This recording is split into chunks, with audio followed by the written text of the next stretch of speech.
আসসালামু আলাইকুম। আমি ডাক্তার সামিয়া মোস্তারি।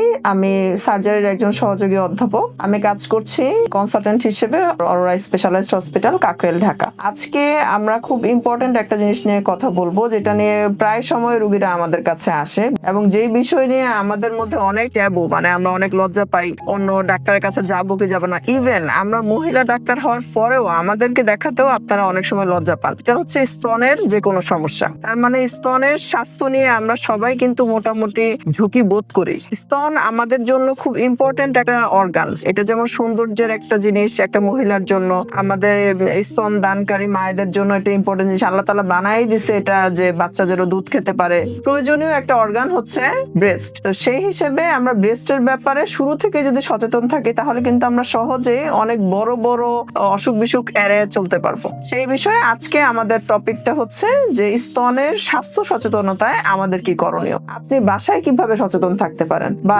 স্তনের সমস্যাগুলো আমরা কোন বয়স থেকে আমরা দেখা শুরু করব যে আমার আসলে এই সমস্যা আছে কিনা, আমি সাবধান হব কিনা। স্তন আমাদের পিউবার্টি থেকে শুরু করে একদম বৃদ্ধ বয়স, মানে বয়ঃসন্ধিকাল থেকে শুরু করে একদম বৃদ্ধ বয়স, ইভেন ছোট শিশুদেরও অনেক সময় অনেক ধরনের সমস্যা নিয়ে আমাদের কাছে আসে। যে স্তনের বিভিন্ন সমস্যা, হয়তো ফুলে গেছে, চাকা হয়ে গেছে, ইনফেকশন হয়েছে, গুটি হয়েছে, অনেক অনেক সমস্যা নিয়ে আমরা ছোট বাচ্চাদেরও অনেক সময় আমাদের দেখতে হয় রোগী হিসেবে। তো স্তনের ব্যাপারে সচেতনতা ছোট বাচ্চাদের ক্ষেত্রে মায়েরা আগের থেকে হবেন। কোনো সমস্যা মনে করলে নিজেরা এক্সামিনেশন করে দেখবেন। আজকে আমাদের টপিকটা হচ্ছে যে আপনারা নিজেরা কিভাবে বাসায় স্তনের বিষয়ে এক্সামিনেশন, আপনি ব্রেস্ট কিভাবে বুঝবেন যে আপনার ব্রেস্ট ঠিক আছে নাকি কোনো সমস্যা আছে, আপনি কি আসলে একজন চিকিৎসকের পরামর্শ নেবেন কিনা, এই জিনিসটাই আজকে আমাদের আলোচনার বিষয়। তো প্রথমত হচ্ছে যে যারা মাসিক হওয়ার মতো বয়স, যেমন আমরা মনে করি বয়ঃসন্ধিকাল থেকে শুরু করে মেনোপজের আগ পর্যন্ত, এই বয়সের মহিলাদের প্রতি মাসে মাসে আমরা ধরে নিই যে মাসিক একটা টাইমে হয়। তাহলে আপনি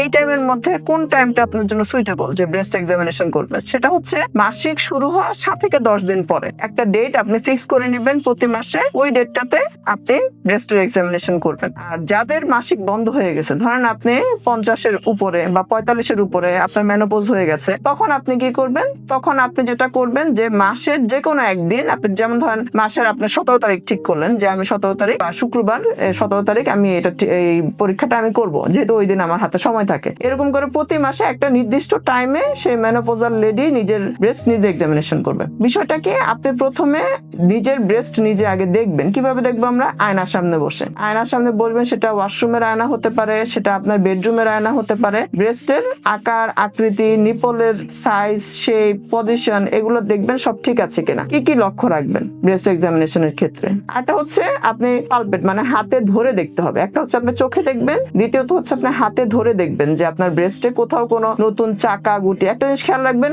নতুন কোনো পরিবর্তন আপনার ব্রেস্টে আছে কিনা, সেটা আপনাকে লক্ষ্য রাখাটাই 1 নাম্বার টার্গেট। তাহলে আমরা খেয়াল করব যে আমাদের ব্রেস্টের হঠাৎ করে কোনো পরিবর্তন হলো কিনা। ব্রেস্টের স্কিনে, যেমন স্কিন হঠাৎ করে কুঁচকে গেছে, হঠাৎ করে ভাঁজ হয়ে গেছে, কমলার খোসার মতো হয়ে গেছে, অথবা নিপলটা হয়তো ভিতরে ঢুকে গেছে, আগে এরকম ছিল না। তারপরে নিপল দিয়ে কোনো রক্ত, পুঁজ অথবা কোনো কষ আসতেছে, এই জিনিসগুলো আপনাকে মার্ক করতে হবে যে আমার এরকম হচ্ছে। আরেকটা বিষয় হচ্ছে ব্রেস্টে ব্যথা। ধরেন আপনার ব্যথা দীর্ঘদিন হয়ে গেছে, 1 মাসের বেশি, 2-3 সপ্তাহ, 4 সপ্তাহের বেশি আপনার ব্যথা হয়ে গেছে এবং এটার কোনো কুল কিনারা আপনি নর্মাল যেভাবে চিকিৎসা নেওয়া দরকার সেভাবে ঘরোয়া চিকিৎসা পদ্ধতিতে ব্যথা ভালো হচ্ছে না, সেই ক্ষেত্রেও আপনার চিকিৎসকের পরামর্শ নিতে হবে। তাহলে এই জিনিসগুলো যদি আপনি প্রতি মাসে করেন, কারো কারো পরিবারে হিস্ট্রি থাকে, যেমন প্রথম লাইন যারা রিলেটিভ আছে, যেমন মা, খালা, বোন, মেয়ে, এদের যাদের ব্রেস্ট ক্যান্সারের হিস্ট্রি আছে, তারা কিন্তু প্রথম থেকে সাবধান থাকতে হবে এবং সেটা আপনার বয়ঃসন্ধিকাল থেকে শুরু করে ব্রেস্টের এক্সামিনেশন রেগুলার করতে হবে। এবং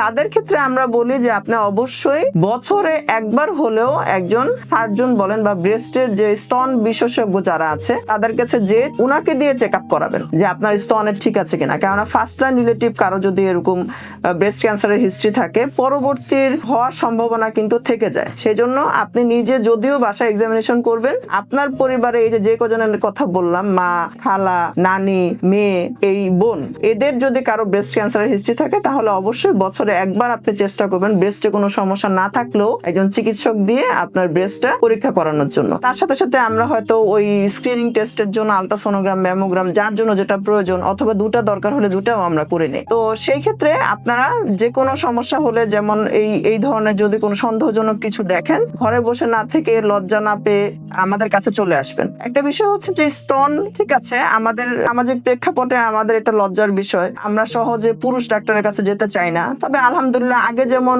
একদম মহিলা সার্জনই ছিলেন না, শুধুমাত্র পুরুষরাই সার্জন হতেন, এখন কিন্তু সেই যুগটা পাল্টেছে। আপনারা চাইলে খুব সহজে বিভিন্ন জায়গায় মহিলা সার্জনদেরকে পাবেন, অথবা যদি একান্তই আপনি মহিলা সার্জন না পান, একজন মহিলা ডাক্তার হলেও স্তনের কোনো সমস্যা মনে করলে অবশ্যই দেখাবেন। তিনি যদি মনে করে তিনি আমাদের কাছে রেফার করবে, উনি আমাদের কাছে পাঠিয়ে দিবেন এবং আমরা আপনাকে প্রপার ট্রিটমেন্ট দিতে পারবো। আরেকটা জিনিস হচ্ছে যদি স্তন ক্যান্সারও কারো হয়ে যায়, স্তন ক্যান্সার এখন আর আগের মতো ধারণা নাই যে স্তন ক্যান্সার হলেই মানুষ মারা যাবে, সেটা না। আপনি স্তন ক্যান্সারও যদি প্রাথমিকভাবে ডায়াগনোসিস সম্ভব হয়, এটা ট্রিটমেন্টের রেজাল্ট খুবই ভালো এবং আমাদের অনেক অনেক পেশেন্ট 10-12 বছর সুন্দর বেঁচে আছে, এখনো আলহামদুলিল্লাহ ভালো আছে এবং কেউ কেউ এখন কমপ্লিটলি কিওর। 5 বছরের বেশি তো একটা ক্যান্সার যদি শরীরের থেকে নাই হয়ে যায়, মানে আমরা চিকিৎসার মাধ্যমে যদি আমরা সেরে ফেলতে পারি, তাহলে আমরা ধরেই নেই যে এই পেশেন্ট কমপ্লিটলি কিওর। সুতরাং লজ্জা বা ভয় পেয়ে কোনো রোগকে লুকিয়ে জটিল অবস্থায় নেওয়ার চেষ্টা করবেন না। যে কোনো সমস্যায় আপনি আপনার কাছাকাছি